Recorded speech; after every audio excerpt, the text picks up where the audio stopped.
श्री सदगुरुदेव की जय। सदगुरु कबीर साहिब की जय। संतों की जय। गुरु गोविंद की जय। साहिब जो रोपेगा तो क्या पाएगा। तो कहते हैं कि जहर जी में दे रोपिया अमी सींचे 100 बार। अगर व्यक्ति जहर रोपता है और उसको क्यों नहीं तुम दूध से रोज सिंचाई करो, घृत से सिंचाई करो, तो उसमें फलेगा सो और जो उगेगा सो तो अमृत तो नहीं उगेगा, वो तो वही उगेगा जो तुम रोपेगे। हम अपने जीवन में जो कुछ भी रोपण करते हैं, अर्थात हमारे भीतर का जितना भी अवगुण होता है और अवगुण में ही और दुर्गुणता को ही हम जीवन में धारण किए जा रहे हैं। इसी में मनुष्य सदा जिए जा रहा है। मनुष्यों के अंदर सदियों से चालबाजी है, धोखाधड़ी है, एक दूसरे को धोखा देने में सकुशल है, जितना हो सके उतना धोखा दे करके अपना काम बनाता है, अपना काम बनाने के लिए सदा धोखे देता है। और इसलिए साहब कहते हैं कि जहर जी में दे रोपिया। जिस व्यक्तियों ने अपने जीवन में, अगर तुम दूसरे को धोखा देते हो तो किसी और को धोखा नहीं दिए, तुम अपने को धोखा दे दो, किसी और को धोखा नहीं दिए। क्योंकि अगर तुम औरों को धोखा दिए तो अवगुण तुम्हारे भीतर भरा, जो धोखा खाया उसके भीतर अवगुण नहीं भरा, किसके भीतर भरा। अगर हम दूसरे का कोई धन चोरी करते हैं तो जिसका चोरी हुआ उसका क्या बिगड़ा, लेकिन जिसने चोरी किया उसका बिगड़ गया। जिसने चोरी किया है उसका बिगड़ा। इसलिए तो सदगुरु कबीर साहब कहते हैं कि कबीरा आप ठगाई। कहते हैं कि तुम संसार वालों से भले ही ठगे जाओ, कबीरा आप ठगाइए। कोई क्या करेगा, मेरा धन ठग कर ले जाएगा तो खाएगा ही, हाँ? और न ठगिए कोई, किसी औरों को मत ठगना। क्यों भाई? कहते आप ठगे सुख उपजे। कहते कि अगर तुम्हारा चला जाता है तो तुम्हारे चले जाने के बाद उसमें जितना भी अवगुण के रूप से कमाई होता है, चालबाजी की तरह कमाई होता है, धोखाधड़ी की कमाई होता है, तो कहते हैं वो तो सब तुम्हारा लेकर चला गया। तुमको विश्वास नहीं होगा, तुम कभी किसी मजबूर को तुम मदद करना, देखना तुम्हारा हृदय कितना खुशी से भर जाएगा। किसी पीड़ित व्यक्ति को तुम सहारा देना, किसी मजबूर को तुम सहारा देना, किसी भटके को तुम रास्ता बताना, किसी गरीब आदमी को अर्थ से, धन से, विचारों से जो भी सहयोग करो, देखना उस समय में तुम्हारा हृदय खिलने लगता है। तुम करके देखो कि होता है कि नहीं ऐसा। इसलिए कबीर साहब कहते हैं कि कबीरा आप ठगाइए और न ठगिए कोई। आप ठगे सुख उपजे और ठगत दुख को। क्योंकि दूसरों को तुम ठगते हो, तुम और कर्मों की पोटरी अपने जीवन में बांधते हो। इसलिए सदगुरु कबीर साहब कहते हैं कि जहर जी में दे रोपिया। जिसने अपने जीवन में जहर रोपण किया, अमी सींचे 100 बार। अब दरवाजे पर लगा दिए बबुल के पेड़ और प्रतिदिन उसमें दूध और गंगा जल डाल रहे हो, घी भी कभी कभी डाल देते हो और सोच रहे हो कि अब इसमें आम फरेगा, है ना? और रोज उसकी सर सफाई कर रहे हो। क्यों? आम फरने के लिए कि हम प्रतिदिन यहाँ झाड़ बहार कर रखे हैं और प्रतिदिन तुम उसको अगोर भी रहे हो कि मैं ये रोपा हूं तो इसमें आम फरेगा। क्यों भाई, क्यों आम फरेगा? इसलिए आम फरने की प्रतीक्षा तुम कर रहे हो कि मैं जो रोज प्रतिदिन दूध से सिंचाई कर रहा हूं। किस चीज से सिंचाई कर रहे हैं? दूध से। प्रतिदिन हम दूध से और घी से घृत से इसकी सिंचाई कर रहा हूं, जरूरत पड़ता जल की तो दूध और घी डाल देता ताकि इसमें अच्छा से ये कांट ना निकल करके इसमें फल लगेंगे।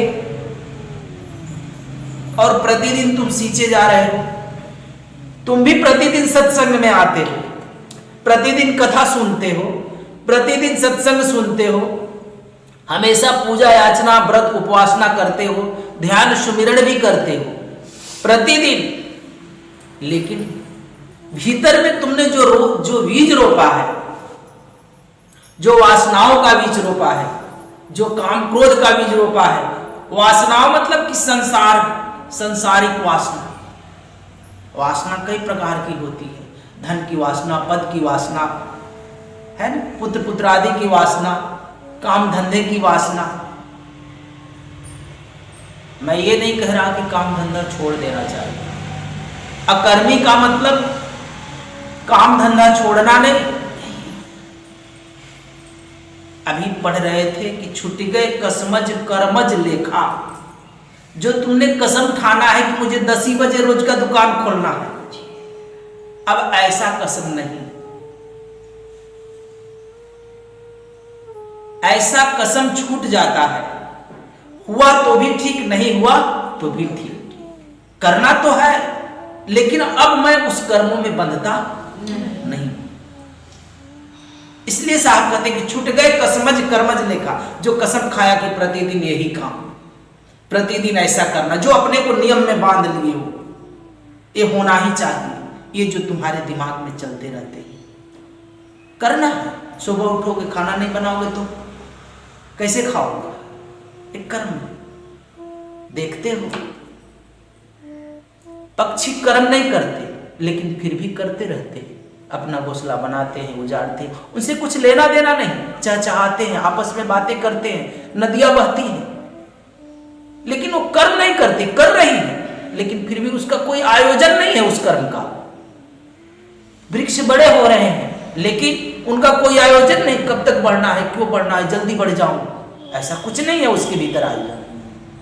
ऐसा है तुम्हारे भीतर आयोजन है, जल्दी से जल्दी धन हो जाता तो फटाक से एक मकान बना लेता है।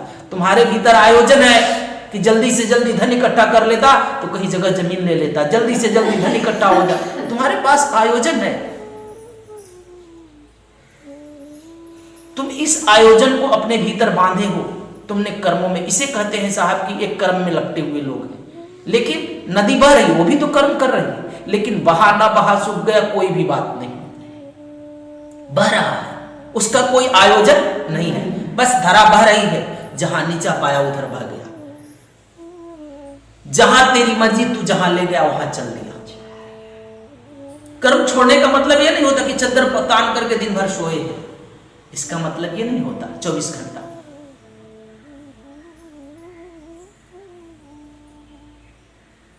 और बहुत सारे आलसी लोग तो कह देते हैं, कितने भी साधु महात्मा बड़े बड़े बन जाते हैं तो कहते हैं अजगर करे न चाकरी, पंछी करे न काम, दास मलुका कह गए सबका दाता राम। तो कितने लोग ऐसे बड़े रहते हैं। तो सही बात कहा मलुक साहब ने, अजगर कभी कोई नौकरी करने किसी के यहाँ ऑफिस में नहीं जाता है कि नहीं, किसी का घर मकान बनाने नहीं जाता है, कोई जज कलेक्टर पुलिस अधिकारी नहीं बनने जाता, आदमी जाता है, प्रयत्न करता है बनने का, लेकिन फिर भी वह अजगर कर्म करता है, अंगड़ाइया लेता, वो भी खसकता, वो भी आनंद से रहता और अपना भोजन उसका मिल जाता, कोई उपाय नहीं करता, उसके लिए कोई उपाय नहीं करता, फिर भी उसका भोजन मिल जाता। जो खसकने का कर्म है वो कर रहा है। परमात्मा तुम्हारे ही हाथों से तो कर्म करेगा, किसके हाथों से करेगा? लेकिन जो कर रहे हो वो परमात्मा का है, लेकिन तुमने ऐसे नहीं माना, तुम तो माना कि हमने किया, एक कर्म बंधा तुम्हारा।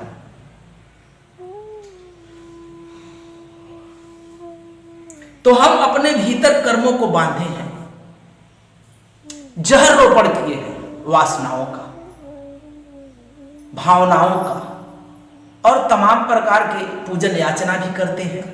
क्यों?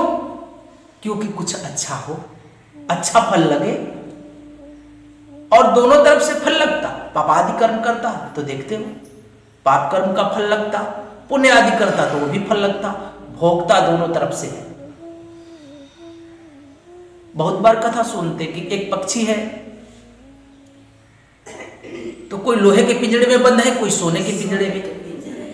देखते हो लोहे का पिंजड़ा तो सब छोड़ना चाहते, सोने का पिंजड़ा कोई छोड़ना चाहता, कहते कि कुछ और दिन रह लूं। हालांकि दोनों बंधन है, लेकिन विवेकशील पुरुष लोहे का ही नहीं सोने का भी परित्याग किया, कहा कि दोनों बंधन है, दोनों का ही परित्याग करते हैं।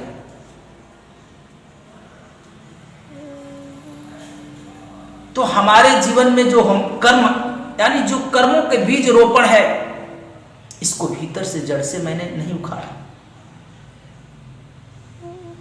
इसको निकाल कर छोड़ा नहीं, बल्कि इसको आराम से इसमें थोड़ा थोड़ा पानी प्रतिदिन उन कर्मों में डालते रहा। और प्रतिदिन सत्संग में भी तो आते, प्रतिदिन तो सत्संग में भी तो आते, और प्रतिदिन हर पूनम उपासना कहीं कथा चलती तो वहां भी तो पहुंच जाते, कहीं धर्म कर्म भी तो कर रहे हैं, और सोचते हैं कि कर्म छूट जाए, इसमें कोई फल लगेंगे, मोक्ष रूपी फल की तलाश तुम्हें भी है। मनुष्यों को यहां पर मोक्ष रूपी फल का तलाश, कंठी तो बांध लिए, कंठी पहन लिए हैं, दीक्षा ले लिए हैं, उपदेश सुन रहे हैं, और जो पारंगत हो गए अपने घर पर है आराम से, उनको तो क्या लेना देना, वो तो टोटका निभाए। जब हम प्रतिदिन आते तो हम इतने सत्ते में आ जाते, जो कभी नहीं आता वो कहां जाएगा। शायद जो कोशिश किया वो कभी पहुंच भी जाए, जो छोड़ दे वो कहां पहुंचता। जो प्रयत्न करे तो शायद भूलते भूलते भी कभी पहुंच जाए, जो प्रयत्न ही छोड़ दिया वो कहां पहुंचता। वो कहीं पहुंचता किसी मंजिल मुकाम को, वो कहीं नहीं पहुंचता। इसलिए सदगुरु कबीर साहब कहते हैं कि जहर जीवी दे रोपिया अमी सींचे 100 बार। जिसने अपने जीवन में जहर को रोपण किया, वासनाओं का रोपण किया, क्राम क्रोध लोभ मोह अहंकार का रोपण किया, तेरा मेरा अपना पराया का रोपण किया, अब वो चाहता है कि इसकी सिंचाई मैं सत्संग से करूं, कथा कीर्तन जाकर के करूं, और छोड़ू कुछ भी नहीं,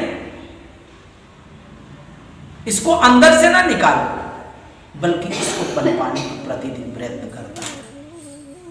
तो कबीर साहब कहते हैं कि कबीर खलक नाही तजे, अर्थात जो सांसारिक मनुष्य है, जो गुरु के निकट जाता, जो संतों के निकट जाता, जो विवेकशील पुरुषों के निकट जाता, तो उनके जीवन में त्याग करने की भावना बार बार उठती है अंदर से। हमेशा वो सोचता है कि मैं इसे त्याग कर दूं। तो जिनके अंदर अगर भीतर आज उठा है तो कल दिन मेरे कर्म भी छोड़ेंगे, निश्चित हो गया कि अब इसके भीतर जगने लगे तो कभी न कभी ये छोड़ देगा। लेकिन सांसारिक व्यक्ति कबीर खलक मतलब संसार होता है, कबीर खलक माने नहीं। कहते हैं कि ये कितना भी कथा कीर्तन सुन ले जा करके, कितना भी जग में फेरी दे ले, कितना भी व्रत कर ले, कितना भी तीर्थों में जाए, लेकिन वो अपना कर्म कभी छोड़ता नहीं। एक संसारिक और एक गुरु भक्त में यही फर्क है कि संसारिक व्यक्ति समस्त व्रत उपासना करते रहता है, लेकिन कभी अपना कर्म छोड़ता नहीं है, बल्कि उसमें और जल डालता है, और जा करके तीर्थ में व्रत में देवी देवताओं के स्थानों पर बल्कि और मांग करता कि ये वृक्ष मेरा और पनपे। इसलिए साहब कहते हैं कि कबीर खलक माने नहीं, कबीर खलक नाही तजे, जामे जौन स्वभाव।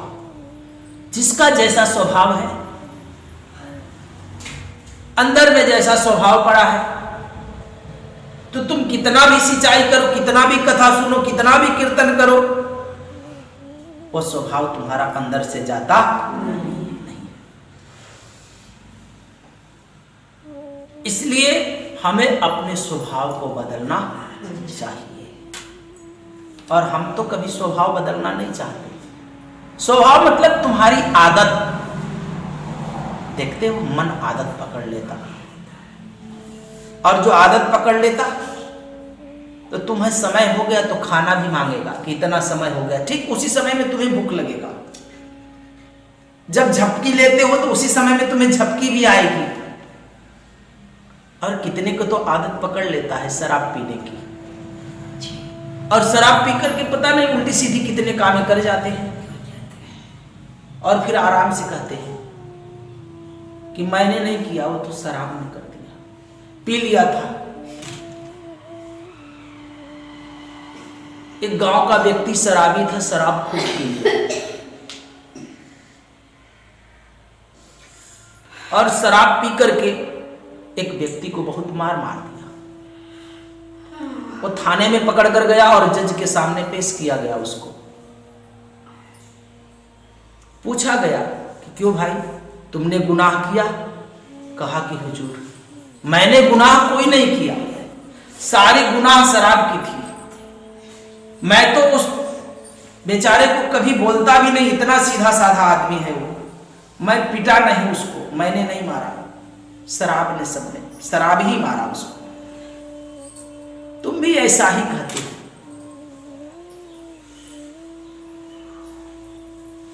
यह दुख के कारण एक संत के पास चला गया और संत से कहा कि महाराज मेरी शराब छुड़ा दीजिए। आप लोग भी आते हैं, कहते हैं कि मेरा अवगुण छूट जाए, साहब मेरे भीतर से मेरी दुर्गुणता मिट जाए। वो भी जाकर कहा कि साहब मेरा शराब छुड़ा दीजिए। कहे कि बिल्कुल छूट जाएगा, चिंता मत करो। कहे कि चलो। जाने लगे रास्ते में, एक जगह वह सब संत पुरुष ने क्या किए, जो साहब थे वो एक वृक्ष को यूं ही पकड़ लिए आराम से। वो बेचारा आगे बढ़ गया तो कहा कि साहब आप क्यों नहीं आ रहे हो? कहे कि पेड़ मुझे पकड़ के रखा है। उसने आया दौड़ करके छुड़ाने के लिए, कहा कि साहब पेड़ आपको नहीं पकड़ा है, आपने पेड़ को पकड़ा है। कहा कि नहीं भाई, पेड़ ने मुझे पकड़ा है, मैंने पेड़ को नहीं पकड़ा है। कहा कि नहीं साहब, आप ही ने पेड़ पकड़ रखा है जबरदस्ती। कहा हाँ, तुमने सही कहा, ऐसा ही तुम्ही ने शराब पकड़ रखी है जबरदस्ती, शराब ने तुमको नहीं पकड़ा। कोई भी अवगुण हम खुद पकड़ कर रखते हैं, अवगुण मुझे कभी पकड़ता नहीं। जो भी अवगुण है हमारे जीवन में, और समझ में आ गया कि ये मेरा अवगुण है, तो जरूर परित्याग करना चाहिए। लेकिन हम ही नहीं छोड़ते हैं, हम ही पकड़ के रखते हैं, और हमारा मांग करता है, क्योंकि तुम्ही ने आदत उसे दी है। मन तो तुम्हारी सेवक है, तुम्हारे सेवा में रहता है, और तुम प्रतिदिन का उसको ड्यूटी लगा दिए। अब अचानक छोड़ना पड़ गया, समझ आई कि शायद मेरा मन गलत जा रहा है, और ये समझ आ गई तुमको, तो तुम छुड़ाने की बात करते हो, तुम्हें वो बेचैन करता है। कहता है कि प्रतिदिन जाता था, आज क्यों नहीं जाएगा? सब दिन गया, कुछ हुआ, आज जाएगा तो क्या हो जाएगा? आज एक दिन में क्या होता, चल कल से छोड़ लेना, है ना? तुम भी कहते हो कल से हम ध्यान कर लेंगे। इतने दिन नहीं किए, 15 दिन का ध्यान करेंगे तो क्या हो जाएगा? कुछ होता? चल 2-4 दिन नहीं कर लेंगे, उसी में एक आध दिन कर लेंगे, हाँ ना के बीच में रहेंगे। भाई किए हो साधना? कहोगे हाँ किए हो साधना। नहीं, 2 दिन छूट गया, 2 दिन किए, 5 दिन आए, 4 दिन नहीं आए, ऐसे ही चलते हो, ऐसे ही जीवन में चले जा रहे हो। और चलते चलते एक दिन को मंजिल के करीब पहुंच जाते, फिर तुम्हें पश्चाताप होती कि समय मिला था, अवसर भी मिला था, संग साथ तो थे ही, इतना बार रोज कहा, एक बार भी मैंने नहीं सुना। थोड़ा बहुत सुना भी तो उस पर पर्दा मैंने डाला। अब तो जाने की बारी आ गई, कुछ हाथ ना लगा। जीवन भर जिसके लिए हमने मेहनत किया, रात दिन एक करके खटा, अब मेरे उस संग साथ भी नहीं जा रहा। इसलिए साहब कहते हैं कि जहर जीमी दे रोपिया, हम सींचे 100 बार, लाख हमने सत्संगों में गया। कबीर खलक आही तजय, जामे जौन स्वभाव। तो व्यक्ति के अंदर जो स्वभाव होता है, जो संसारिक लोग होते हैं, वो अपने स्वभाव के अनुसार ही काम करते रहते हैं। जो छली आदमी है, जो कपटी आदमी है, धोखाधड़ी देने वाला है, वो समय समय पर लोगों को धोखा देते रहता। समय की उसे तलाश होती है, समय मिल जाने पर सदा धोखा देता है। साहब कहते हैं बिरह की ओदी लाकड़ी सपुचे और धुआं। बिरह की ओदी लाकड़ी सपुचे और धुआं, दुखते तब ही बाची हो जब सकलो जली जाए। कहते हैं कि अगर गीली लकड़ी होती है और उसे जलने की बारी आ जाती है तो मालूम है क्या करता है? धुआं ही धुआं देता है। सूखी लकड़ी होती है तो क्या होता है? उसमें जरा भी धुआं नहीं होता। लेकिन ओदी लकड़ी होती है तो संकोच करता है जलने में। नहीं,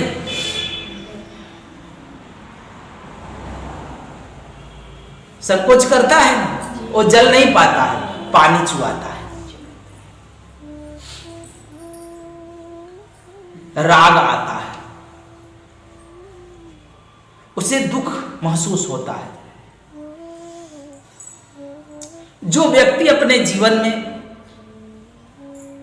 अपने दुर्गुणों का त्याग नहीं किया रहता है और हृदय में उसको परमात्मा के प्रति प्रेम और श्रद्धा रहता है, तो जब वो किसी कथा में पहुंच जाता है और कहीं प्रेम की चर्चाएं कथा की चलने लगी, परमात्मा के प्रति प्रेम की, तो वो बेचारा रोते ही रहता है।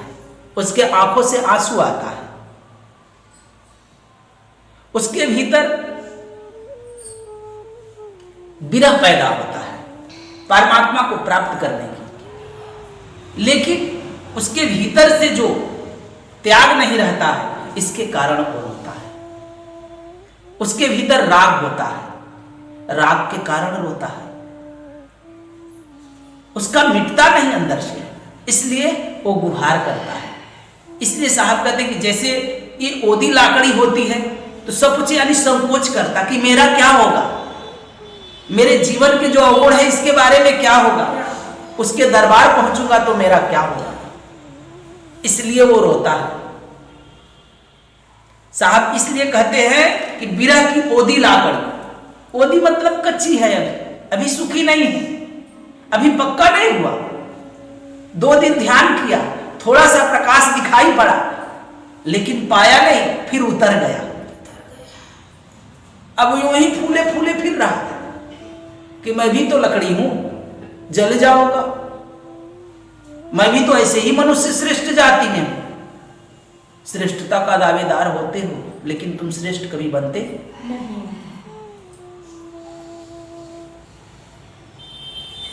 तो इसलिए साहब कहते कि बिरह की ओदी लाकड़ी सपुचे और धुआं, संकोच करता है जल। और जब तक उसकी पूरी पानी जल नहीं जाती है, ओदापन मिट नहीं जाता है, तो जलते रहता है और पानी छोड़ते रहता है, पानी छोड़ते रहता है, पानी छोड़ते रहता है।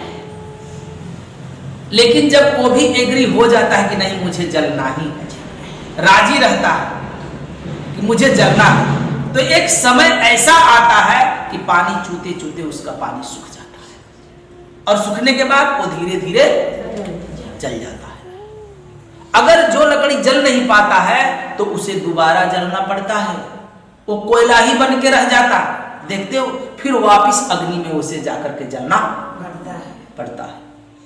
वापिस दोबारा जब कोयला हो जाता है तो देखो दोबारा जलना पड़ता है। लेकिन जब वो उसमें सूख जाता है और जो धीरे धीरे पूरे जल जाता है, वैसे ही मनुष्य अगर सत्संग में लगा रहे सब दिन और अपने सुमिरन और भजन में लगा रहे तो एक न एक दिन जरूर मंजिल तक पहुंच जाता है। लेकिन यही चालबाजी सब दिन चलता रहे कि सत्संग होता रहे और तुम कंठी पहन करके घूमते रहो, तो तुम्हारा नैया कौन पार लगाए? थोड़ा सा जोर लगाया, कहते हैं ना, धोबिया जल बिच मरता,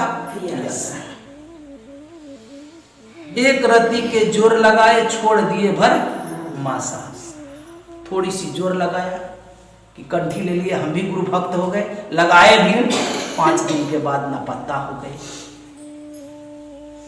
कहां जाओगे?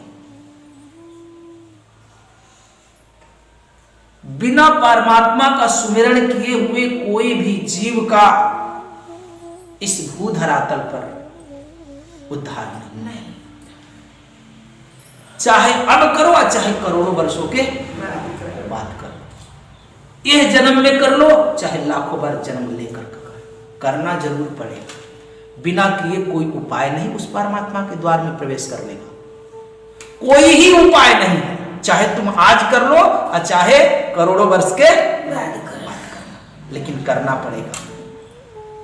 बिना किए कोई उपाय नहीं, उसमें प्रवेश करने का कोई उपाय ही नहीं। बालू को पेर देने से शायद कभी तेल निकल जाए, बालू को पेर देने से शायद कभी तेल निकल जाए, लेकिन परमात्मा के भक्ति किए बिना कोई संभावना नहीं जीव का उद्धार होने का। ये करना ही पड़ेगा, हर हाल में करना पड़ेगा।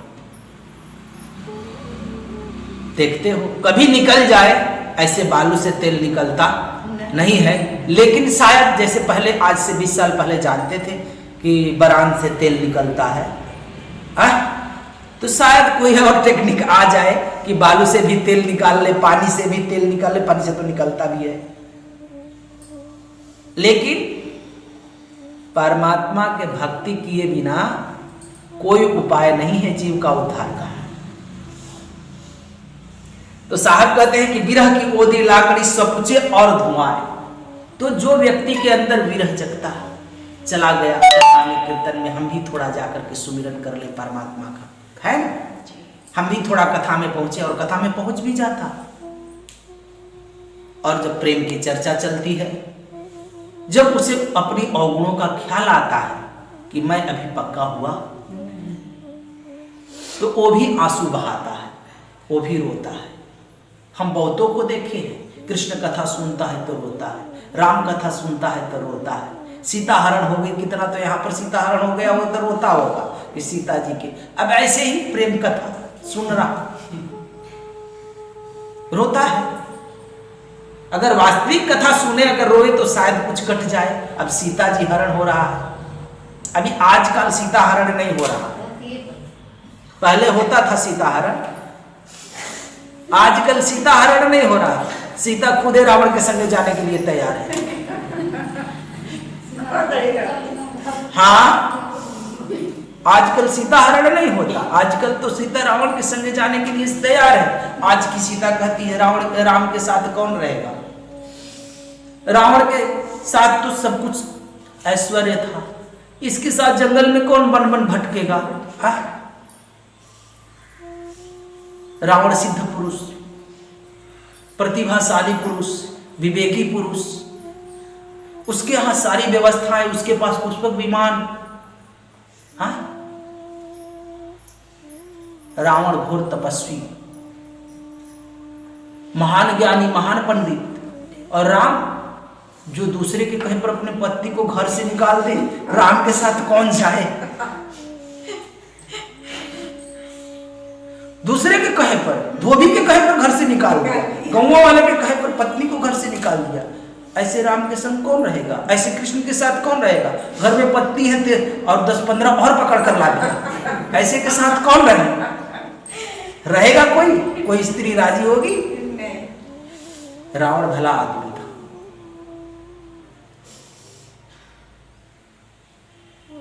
तीन साल रही सीता उसके संग, लेकिन सदा उसकी इजाजत की प्रतीक्षा करता था। ऐसे प्रतिभाशाली पुरुष था, चाहता तो जोर जुर्म कर सकता था, अन्याय कर सकता था, लेकिन उसने ऐसा नहीं किया, अपने मर्यादा में रहा। राम को भले ही लोग कहे कि मर्यादित पुरुष, लेकिन मैं तो जानता हूं कि रावण मर्यादा पुरुष था, वो अपनी मर्यादा में रहा। मुझे ऐसा लगता है कि रावण प्रतिभाशाली और मर्यादित पुरुष था, उसने कुछ ऐसा नहीं किया। राजा मंदी के लिए राजी कर रहा था, प्रतिदिन लोगों को भेजता था कि समझाओ, मेरे यहां राज करेगी। सीता अपनी सत्यता पर थी, राम भैया सत्यता पर नहीं थे। राम भैया पता नहीं, उनको शंका थी सीता पर सदा, इसीलिए तो छोड़ा है जंगल में। तो कौन संग, जो शक करे पुरुष उसके संग कौन रहे, और स्त्रियों पर संग सदा उसके पति करता रहता है। पुरुष सदा स्त्रियों पर शंका, लेकिन स्त्रियां भी कम नहीं होती है। पति भी लेट आता तो उस पर भी वो शंका जतलाती है कि जरूर कहीं ना कहीं कुछ न कुछ गड़बड़ है। ये इतना देर रह कहाँ गया, क्यों रुक गया, क्या बात है, कई प्रश्नें उठती है। हालांकि पति पत्नी का संबंध एक विश्वासीय संबंध है, वो शंका करने वाली संबंध, और शंका करना भी नहीं चाहिए। जो शंका करेगा वो दुख में पड़ता है, पीड़ित होता है। फ्री में पैसा नहीं देना पड़ता। घर में कलह खड़ा करना हो, एक दूसरे पर शंका करना शुरू कर दे।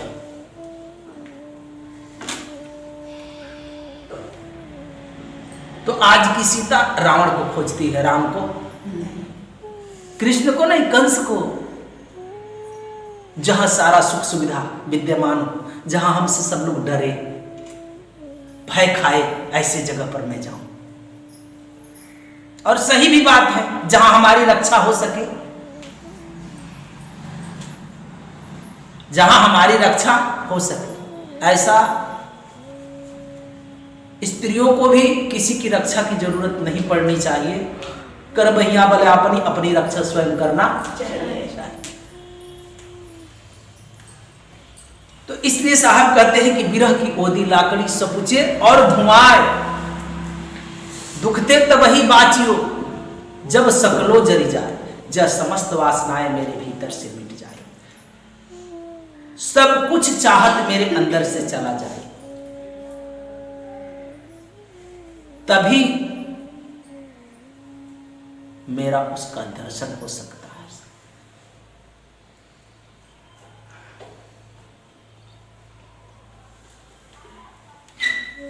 उस परमात्मा का दीदार हो सकता है, तभी, बीच में नहीं। थोड़ा भी अगर गड़बड़ी है तो दर्शन नहीं होता।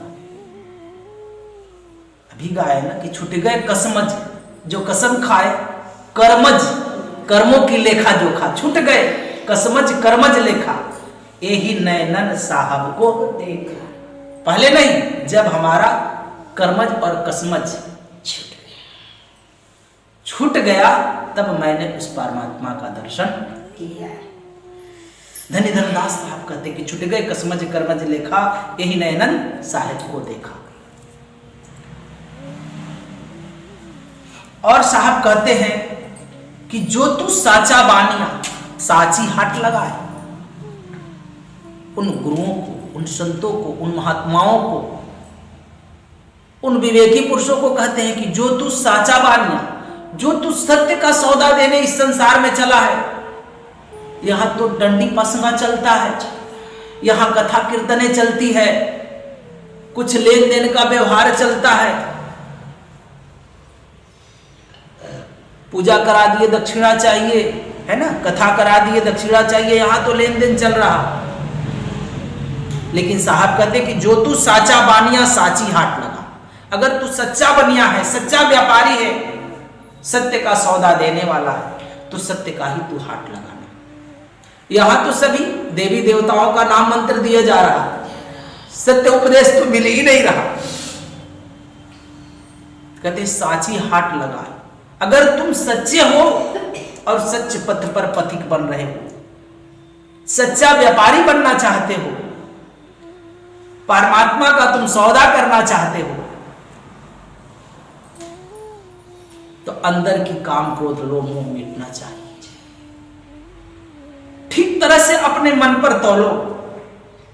कहते हैं ना, हृदय तराजू तौल ले तब मुख बाहर खोल। अपने हृदय की तराजू में तौलना कि मैं जो कर रहा हूं और कहां तक कर रहा हूं, और कर करके मैं किस स्थान तक पहुंच रहा हूं, कर रहा हूं कि नहीं। एक एक सच्चे ढंग से, एक ईमानदारी से मैं गुरु उपदेश लेकर के चल रहा हूं कि नहीं। इसलिए साहब कहते कि जो तू साचा बानिया साची हाथ लगाए, अंदर झाड़ू दे के। बाहर का झाड़ू तो सब लगा लेते हो, अंदर की झाड़ू कब लगाते हो? अंदर में झाड़ू मारो गुरु मंत्रों से, सुमिरन से, ध्यान से, स्मरण से, सत्संग में पहुंचकर।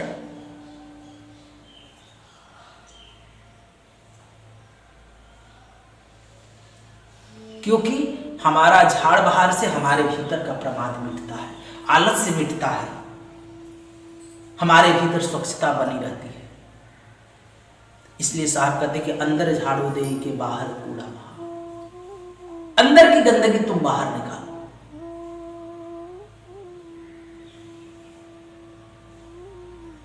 सदगुरु कबीर साहब से एक मौलाना मिलने आया था, बहुत पहुंचा हुआ फकीर था। कबीर साहब ने दरवाजे पर सुअर बांध दिया। क्या बांध दिया? सुअर बांधा और बांध करके छोड़ दिया, अपने घरों में बैठे थे। वो बहुत बड़ा हाफिज मौलाना जो भी था उनमें प्रवक्ता था, फकीर था, आया मिलने के लिए। कबीर साहब को आवाज दिया, कबीर साहब से मिला, कहा कि यो तुम क्या ये कबीर कर रखे हो, तुम तो दरवाजे पर गंदगी रखे हो। सदगुरु कबीर साहब ने कहा कि हुजूर मैं तो दरवाजे पर गंदगी रखा हूं, बहुतों ने तो अपनी भीतर रखा है गंदगी। कहा कि मतलब कि तुम मांस मदिरा शराब, मांस मदिरा सब खाते पीते, कितना लोगों का खून चूसते, कितने अन्याय करते हो, तुम तो गंदगी अपने भीतर रखे हो, हम तो कम से कम अपनी गंदगी बाहर निकाल दिया।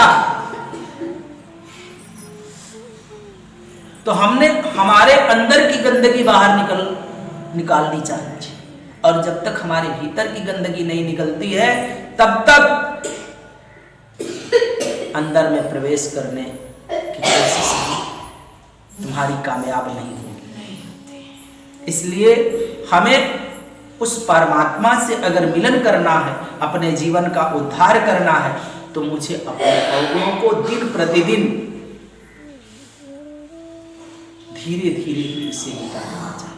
अगर आदत गहन हो गई है तो धीरे धीरे इसे मिटाओ। प्रेम से बोलिए सदगुरुदेव की जय, सदगुरु कबीर साहिब की जय, आए हुए संत भक्तों की जय, गोविंद की जय साहिब। चलिए आप लोग एक छोटा सा भजन गा लीजिए। गुरु से मिलो बन के दाता हो, मिली जाएंगे विधाता। गुरु से मिलो बन के दाता हो, मिली जाएंगे विधाता।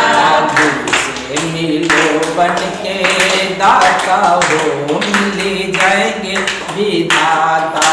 गुरु से मिलो बन के दाता हो, मिली जाएंगे विधाता। काम क्रोध लोभ मोह तुरंत दान दीजिए, काम क्रोध लोभ मोह तुरंत दान दीजिए। दान किया हुआ वस्तु कोई लेता है? लेता है। अगर तुम क्रोध करते हो, लोभ करते हो, मोह आता है तुम्हारे भीतर, तो इसका मतलब कि तूने अभी दान नहीं किया। जो दान कर दिया उसे फिर दोबारा आना नहीं चाहिए। इसलिए साहब कहते हैं कि भाई दान करना है, दाता बनकर रहो। तो क्या देना है? तो गुरु दाता है, लेकिन हम यहाँ कह रहे हैं कि यहाँ पर भक्त ही दाता है, लेकिन दान करो तुम। हम भी कह रहे कि तुम दान कर दो, और जो दान कर दिए हो फिर तुम्हारे पास वो आना नहीं चाहिए। ये बात ख्याल रखना है ना। एक ने कहा कि भाई गुरु से दाता बन के मिलना मतलब कि धन दौलत बांध कर देना। भाई नहीं भैया, आगे का पद समझोगे तब तुमको समझ में आएगा कि क्या देना है गुरु को। और जो दान दे दिया, ये इतना चीज अगर तुमने दान कर दिया और तुम्हारे भीतर नहीं आया, तो विधाता से मिलन तुम्हारी निश्चित है, उसमें शंका नहीं। इसलिए कह रहे हैं कि काम क्रोध लोभ मोह तुरंत दान दीजिए, काम क्रोध लोभ समय कछु सोचो न कीजय, देते समय कुछ सोचो न कीजिए। काम क्रोध लोभ मोह तुरंत दान दीजय, काम क्रोध लोभ तुरंत दान दीजिए। देते समय कछु सोचो न कीजय, देते समय कुछ सोचो न कीजिए। तब ही जुड़ेगा तेरा नाता हो, मिली जाएंगे विधाता। तब ही जुड़ेगा तेरा नाता हो, मिल जाएंगे विधाता। तब ही जुड़ेगा तेरा नाता हो, मिली जाएंगे विधाता। तब ही जुड़ेगा तेरा नाता हो, मिल जाएंगे विधाता। गुरु से मिलो बन के दाता हो, मिली जाएंगे विधाता। गुरु से मिलो बन के दाता हो, मिल जाएंगे विधाता। आगे कह रहे हैं कि गुरु देते युक्ति सब ही जांच लीजय, गुरु देते युक्ति सब ही जांच लीजिए। गुरु देते युक्ति सब ही जांच लीजय, गुरु देते युक्ति सब ही जांच लीजिए। सेना और बैना में सब लख लीजय, सेना और बैना में सब लख लीजिए। सेना और बैना में सब लख लीजय।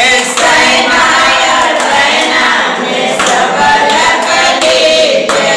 भक्तों से कुछ ना छुपाता हो, मिली जाएंगे विधाता। भक्तों से कुछ ना छुपाता हो, मिल जाएंगे विधाता। भक्तों से कुछ ना छुपाता हो, मिली जाएंगे विधाता। भक्तों से कुछ ना छुपाता हो, मिल जाएंगे विधाता। गुरु से मिलो बन के दाता हो, मिली जाएंगे विधाता। गुरु से मिलो बन के दाता हो, मिल जाएंगे विधाता। गाली को आगी में दीजय जलाई, गाली को आगी में दीजिए जलाई।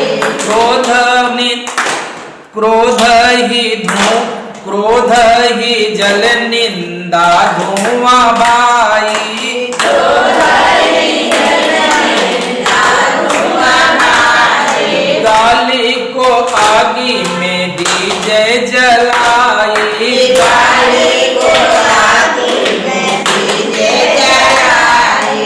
क्रोध ही जल निंदा धुआं भाई। क्रोध ही जल निंदा धुआं बाई। बस में तीनों जब आता हो, मिली जाएंगे विधाता। बस में तीनों जब आता हो, मिल जाएंगे विधाता। बस में तीनों जब आता हो, मिली जाएंगे विधाता। बस में तीनों जब आता हो, मिल जाएंगे विधाता। समझ में आया ना? तीन चीज कौन कौन? गाली, क्रोध और निंदा। निंदा अगर कोई करता हो तो छोड़ देना चाहिए कि धुआं के जैसा उड़ जाए आकाश में। अगर कोई क्रोध करता है तो उसको जल की तरह छोड़ देना चाहिए कि बह जाए। और गाली हो तो उसको आग में ऐसे ही छोड़ देना चाहिए कि जल जाए। इनको कभी अपने पास लाना नहीं चाहिए और इसको अपने अधीन, अपने बस में रखना चाहिए। आगे साहब कहते हैं कि सदगुरु कबीर से प्रीति जोड़ाए, सदगुरु कबीर से प्रीति जोड़ाए, सदगुरु कबीर से प्रीति जोड़ाए, सद्गुरु कबीर से प्रीति जोड़ाए। राम नाम नदिया में गोता लगाए, राम नाम नदिया में गोता लगाए। राम नाम नदिया में गोता लगाए, राम नाम नदिया में गोता लगाए। सुधीरा कुशल पर माता हो मिली जाएंगे विधाता, सुधीरा अरे माता हो मिल जाएंगे विधाता। सुधीरा कुशल पर माता हो मिली जाएंगे विधाता, सुधीरा कुशल अरे माता हो मिल जाएंगे विधाता। से मिलो बन के दाता हो मिली जाएंगे विधाता, से मिलो बन के दाता हो मिल जाएंगे विधाता। गुरु से मिलो बन के दाता हो मिली जाएंगे विधाता, गुरु